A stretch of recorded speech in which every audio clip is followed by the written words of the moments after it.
मित्रांनो, कसे आहात? मजेत ना? आज ना मी तुमच्याशी भरपूर गप्पा मारणार आहे, पण काय हो, ओळखलत का मला? काय नाही ओळखलत? ओळखणार तरी कसं? तुमच्या मनात माझ्याविषयी इतकी उदासीनता आहे ना की कुणी मला जाणून घेण्याचा प्रयत्नच करत नाही. माझ्यात वापरलेले मोठमोठे शब्द मेंदूला जडत बांधतात असंच वाटतं ना तुम्हाला? पण तसं नाहीये बरं का. तुम्ही जसं मला समजून घ्याल ना तसं मी तुम्हाला उलगडत जाईल. तुम्हाला देशाची जडणघडण समजत जाईल. राष्ट्रभक्ती म्हणजे काय आहे हे जाणून घ्यायचं असेल ना तर आधी मला जाणून घेणं फार महत्वाचं आहे. आता तरी ओळखलं का? अहो, असं काय करता तुम्ही? मला रोज तुमच्या शाळेच्या पुस्तकात वाचता, सरकारी ऑफिसातही पाहता. होय, मी भारताच्या संविधानाची प्रास्ताविका बोलते. आता हे संविधान म्हणजे काय? झाली का पंचायत? तुम्ही म्हणाली गप्पा मारायला आली आणि काय प्रश्न विचारते? तुम्ही कोण, मी कोण, संविधान म्हणजे काय? मी तुम्हाला सांगते संविधान म्हणजे काय. संविधानाने भारताला एक सुंदर स्वप्न दिलं, एक सुंदर रचना दिली, फुलण्याचं स्वातंत्र्य दिलं आणि तुम्हा भारतीयांना मूलभूत अधिकार दिले. हे तुमचं ऐकायचं आहे असं समजा ना. मूलतः भारतीय संविधान हा देशाचा सर्वात मोठा कायदा आहे, ज्याच्यावर तुमचा भारत देश भक्कमपणे उभा आहे. आणि ह्या संविधानाचं पहिलं पान म्हणजे संविधानाची प्रास्ताविका, म्हणजेच मी. प्रास्ताविका, उद्देशिका, सरनामा अशी बरीच नावे आहेत संविधानात. प्रचंड अभ्यास करून घटनाकारांनी त्या संविधानाची निर्मिती केली ना, त्या संविधानाचं सारं काही सांगणारं काव्यात्मक रूप आहे प्रास्ताविका. चला तर मग समजून घेऊयात माझ्या नेमक्या कोणकोणत्या गोष्टींचा समावेश आहे. आणि हो, सांगायचंच राहिलं, आम्ही भारताचे लोक इथपासून सुरुवात होऊन स्वतः प्रत्यर्पण करत आहोत. इथपर्यंत 74 शब्दांनी बनलेलं एकच वाक्य बरं का. काय दचकलात? ओहो, ओळी जरी खूप असल्या ना तरी मी एकाच वाक्याची. तुम्हाला पंडित जवाहरलाल नेहरू माहिती आहेत का? स्वतंत्र भारताचे पहिले पंतप्रधान. त्यांनी 13 डिसेंबर 1946 ला माझं स्वरूप संविधान सभेत मांडलं आणि 26 जानेवारी 1947 ला मला संविधान सभेत मान्यता दिली गेली. आणि ह्या संविधान सभेचे अध्यक्ष होते डॉक्टर राजेंद्र प्रसाद, जे की स्वतंत्र भारताचे पहिले राष्ट्रपती. आणि मसुदा समितीचे अध्यक्ष होते डॉक्टर बाबासाहेब आंबेडकर. आता बाबासाहेबांबद्दल मी तर जास्त काय बोलणार, त्यांचं तर फक्त नावच पुरेस आहे.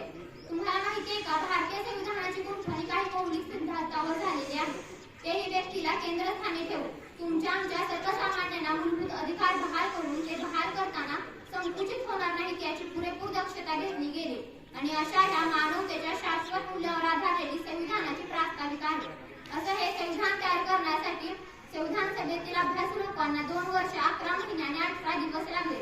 जसं एखादं पुस्तक तयार झाल्यावरती ते कोणाला अर्पण करायचं असा प्रश्न असतो ना, तसंच हे संविधान तयार झाल्यानंतर ते कोणाला अर्पण करायचं असा प्रश्न पडला.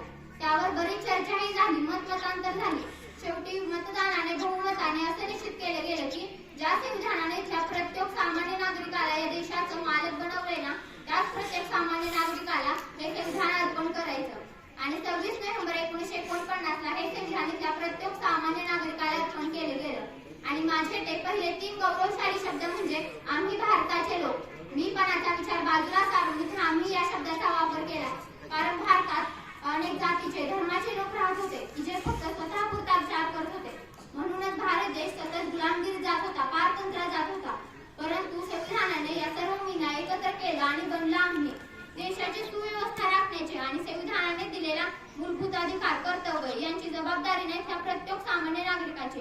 कारण हा भारत देश आहे ना, हा कुणा एका राजाचा, कुणा एका नेत्याचा किंवा कुणा एका उद्योगपतीचा नसून हा आता तुमचा आहे. हे झालं तुमच्या देशातील तुमची सत्ता सांगणाऱ्या शब्दांचे अर्थ. हे तर आता तुम्हाला समजलेच असतील. पण यापुढे जे शब्द येतात ना ते जरा अवघड किंवा उच्चाराला सुद्धा जड जात असतील. जसे की सार्वभौम, समाजवादी, धर्मनिरपेक्ष, लोकशाही, गणराज्य. पण हे शब्द जितके अवघड वाटतात ना ते तितकेच सोपे आणि महत्वाचे आहेत.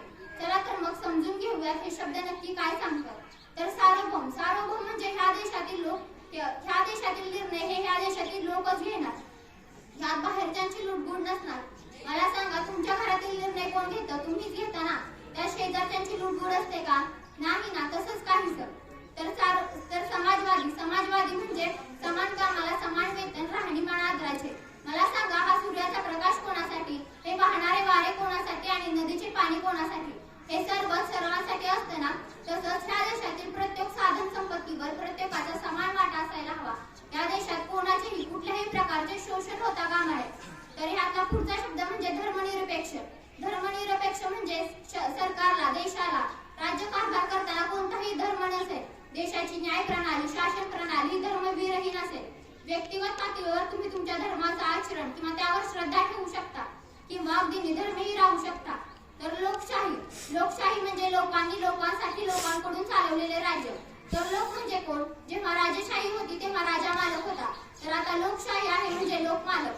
मी तुम्हाला मगाचपासून सांगते की संविधानाने तुम्हाला या देशाचं मालक बनवलंय. तर ते कसं काय? तर तुम्हाला मतदानाचा अधिकार देऊ. मतदानाचा अधिकार वापरून तुम्ही या देशाचा प्रतिनिधी निवडू शकता किंवा वय पूर्ण झाल्यावर तुम्ही स्वतः निवडणुका लढवून ह्या देशाचा प्रतिनिधी बनू शकता. याला लागूनच एक शब्द येतो म्हणजे गणराज्य. गणराज्य पद्धतीतून तुम्ही तुमच्या देशाचा राष्ट्रपती निवडू शकता.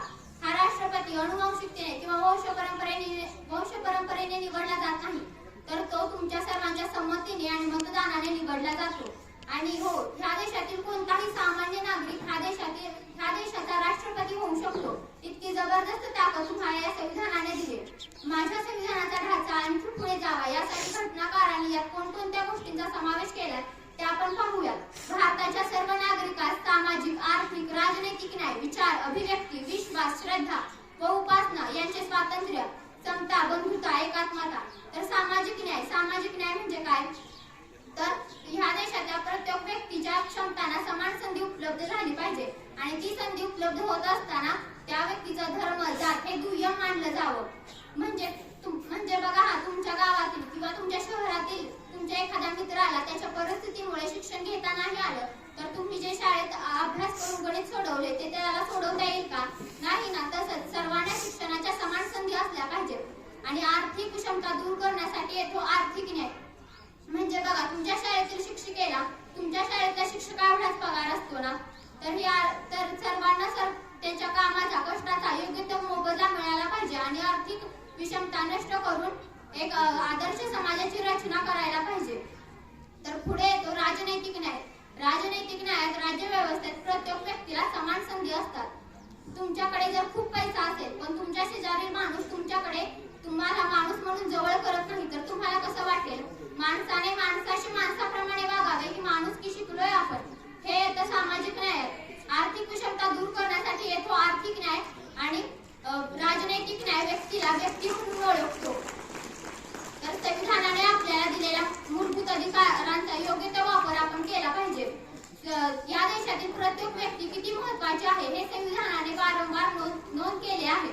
तर हे सर्व आपल्याला संविधानाकडून मिळत असतानाच एकता, बंधुता आणि एकात्मता. तर राष्ट्राची एकी आणि एकता म्हणजे काय? तर या देशातील सर्व लोकांचे एकमत व्हावे. सर्व लोकांनी हितसंबंधासाठी परस्परांशी नीट संबंध असावे.